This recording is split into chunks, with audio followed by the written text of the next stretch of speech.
স্বাগত ডিবিসি সংবাদে। আপনাদের সাথে আছি আমি জান্নাত সাথী। শুরুতেই জানিয়ে দিব আকিজ বশির গ্লাস সংবাদ শিরোনাম। জামায়াত নেতা এটিএম আজহারের মৃত্যুদণ্ডাদেশের বিরুদ্ধে রিভিউ শুনানি 6 মে পর্যন্ত মুলতুবি।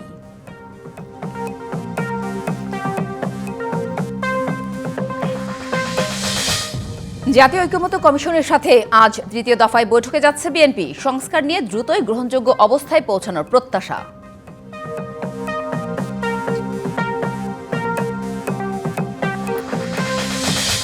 কুয়েটে ভিসির পদত্যাগের দাবিতে অনড় আন্দোলনকারীরা। চট্টগ্রামে মূল ক্যাম্পাসে যাওয়ার দাবিতে রাজপথে চারুকলার শিক্ষার্থীরা।